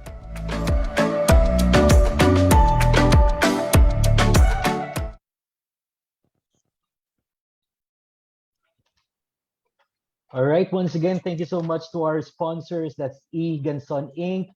We have Housing Development Corporation and Golden Haven. So let's move on to the next part of our program, the awarding of certificates to our speakers and moderators. To start with, to award the certificates for our speakers, may we call on the VP Internal of a National Real Estate Association, Miss Ida Atayde. Ma'am Ida. Hi, good morning, Ryan. Thank you for this opportunity. And of course, we would like to recognize and show our appreciation to our valued speakers. So may we present to you the National Real Estate Association Certificate of Appreciation. So this is presented to Sir Attorney Angelito F. Aguila, OIC Director of HREDB DSUD. And sincere appreciation of your invaluable service to the association, particularly as special guest and resource speaker during the Nrea Business Forum Online titled 2023 Philippine Real Estate Perspective, given on this February 15, 2023 via Zoom and Nrea Philippines Facebook Live. Signed by our National President, Ms. Ruth Marie Atienza, our Secretary General, Ms. Nicole Ann Marie Chowa, our Board Chair Lady, Ms. Imelda Magtoto, and of course, our Honorable Chair Emerita and Chair Lady Board of Advisors, Congresswoman Marisa Del Mar. Attorney Angel, thank you so much once again. Maraming salamat din po. Thank you. Can we give a warm round of applause to Attorney Angel? Sobrang lagi niya siyang lagi niya tayong pinagbibigyan. Thank you, sir. Okay, the second certificate we would like to award to Honorable Rafael M. Fajardo. It's a certificate of appreciation and a valued speaker for today's session, our board member from PRBRS, always kind-hearted to really extend whatever he could help to assist all the real estate professionals and practitioners. So let me read this again. In sincere appreciation of your invaluable service to the association, particularly as special guest and resource speaker during the Nrea Business Forum Online 2023 Philippine Real Estate Perspective, given today, February 15, 2023, via Zoom and Nrea Philippines Facebook Live. Our signatories, our National President, Ms. Ruth Marie Atienza, our Secretary General, Ms. Nicole Ann Marie Chowa, our Board Chair Lady, Ms. Imelda Magtoto, and our Chair Emerita and Chair Lady Board of Advisor, Congresswoman Marisa Del Mar. Honorable Paeng, thank you so much once again. A warm applause to Honorable Paeng. Thank you, Ms. Ida. Thank you, Andrea. Salamat po. Thank you, Sir Paeng.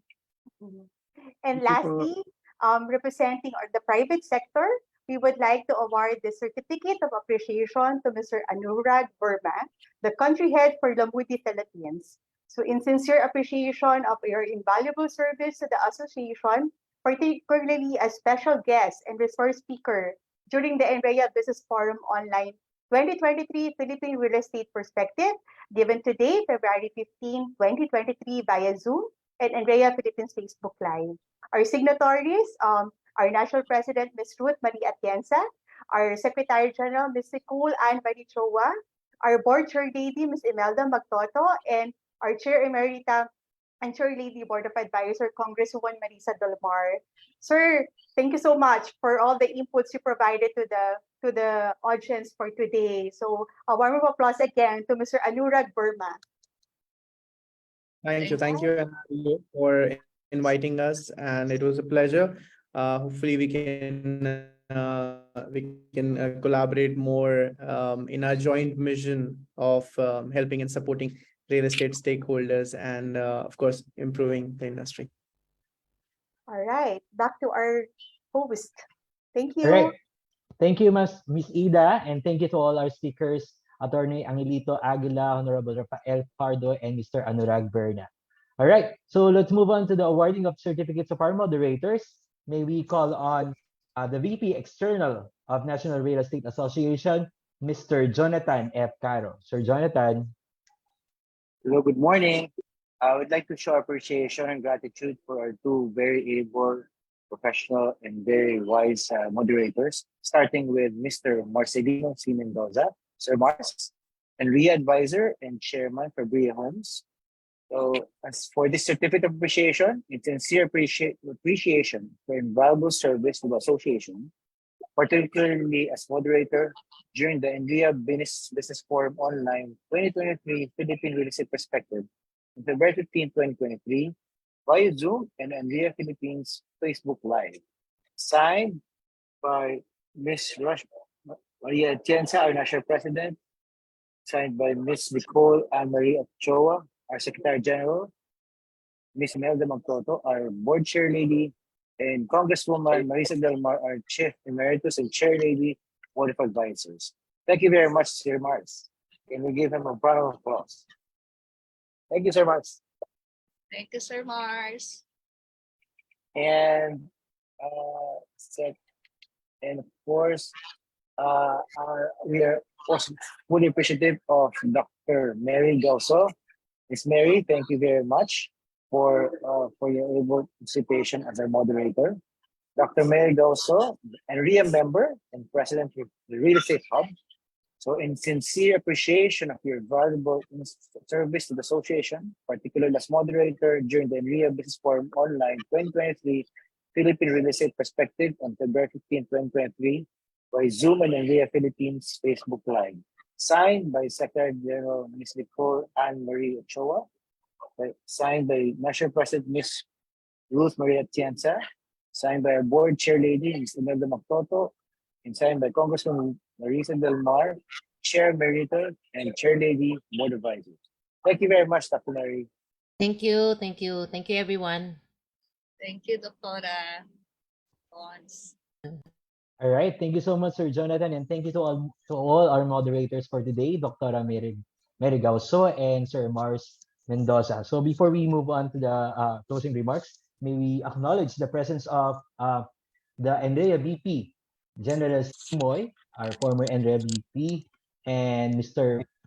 Retired former Chief of the AFE Housing Admin from 1996 to 2000, and former Commander of the 54th First Engineer Brigades from 2007 to 2011, and former head of AFE MBAI Real Estate Department from 2012 to 2015. Mr. Jen Frank Simoy. Thank you so much, sir. So we move on to the last part of our program. May we call on the National President of National Real Estate Association, Miss Ruth C. Atienza. Ma'am. Yes, thank you. Good morning. Good morning pa rin kahit noon na. Okay, thank you very much, not to everybody. In behalf of the National Real Estate Association, the one-stop trade organization, we would like to thank our guests for our first online business forum for 2023. Maraming salamat po, Director Attorney Angel Aguila, Honorable Rafael Fajardo, and Mr. Anurag Verma. Talagang with your presence, it has been a very lively forum. Thank you for providing our members, participants, and industry friends for 2023 updates on policies, resolutions, and guidelines relative to the real estate industry, as well as a business perspective and current trends. All presentations show that the demand for housing has been picking up and that there is also a huge backlog for socialized housing. Quite challenging, but very good news for all stakeholders. We would also like to thank all those who joined us during this first online forum via Zoom or FB Live. Thank you to all our sponsors for your continued partnership and support for Nrea events. Thank you to our very lively MCs. Thank you, Nrea Pampanga Chapter President, Mr. Archie Baluyot, and Nrea Pampanga Chapter Head for Business Development, Mr. Ryan Dadula. Maraming salamat din po to our very experienced and insightful moderators, Nrea Advisor Mr. Mark Mendoza and Dr. Mary Gauso, President of the Real Estate Hub, also an Nrea member. Thank you also to our very able Secretariat. This event is part of Nrea's year-round calendar of activities for Nrea members and other stakeholders. Patikim pa lang ito. We will continue to have exciting monthly business forums from which we can all learn from. I would like to take this opportunity to inform everyone that for 2023, Nrea's main thrusts include network expansion, enhanced engagements and education, and as mentioned by Advisor Sir Mar earlier, an advocacy for digitalization. This is to improve business processes, to encourage transparency and a faster processing of transactions.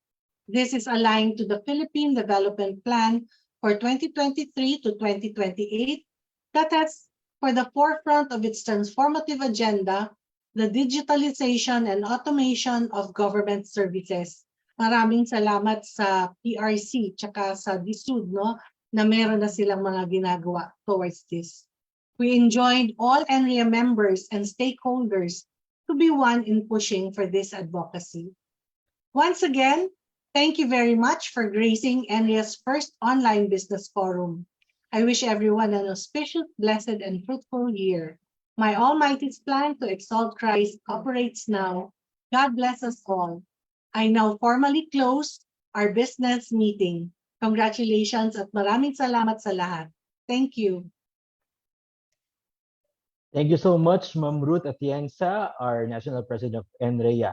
All right. So again, we would like to thank all our speakers, all our sponsor moderators, and the Nrea Pampanga Secretariats for this online business meeting. What better way to end this online business meeting with a prayer to be led by Dr. Mary Gauso. Ma'am. All right. Again, this is the most important. Let us put ourselves in the presence of the Lord. Father, we thank you once again for a wonderful morning learning from our speakers and as well as the Association Nrea for giving us this opportunity to gather together in this Zoom as we uplift our profession as real estate practitioners. Thank you, Lord, again for wonderful blessings that you have given to us 2022 and 2023, Lord, and we lift to you each and every one of us. We pray for the food that we're about to eat. May it nourish our body physically and spiritually. We pray for those who have food but no appetite, and for those who have appetite but no food. Thank you, Lord, that we have both food and appetite. All this we pray in the mighty sweet name of Jesus. Everybody say amen. Amen. All right. Thank you so much. Thank you. Amen. Thank you. I hope Thank you, everybody everyone. would have a great appetite at patikim pa lang daw ito, sabi ni President Ruth. All right? Of course. Thank you sa aking partner, Sir Archie, for Thank you, Sir hosting Ryan. Thank you, the event as well. everyone. Picture taking. Picture taking, of course. So Thank for our you, first Nrea slide, family. Thank you. Okay, ready? Please open your camera. is open your camera daw po. All right.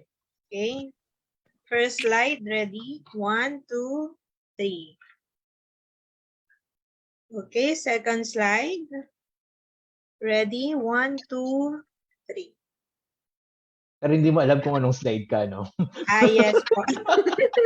Basta ready po lahat lang, nakangiti. Okay, third slide. 1, 2, 3. And for our last slide, konti na yung nagbukas ng camera. Okay, ready? 1, 2, 3. Thank you. Thank you. Thank you, everyone. Thank you, everyone. Thank you so much. Family, God Thank you bless. so Thank you much, sa mga attorney. participants po.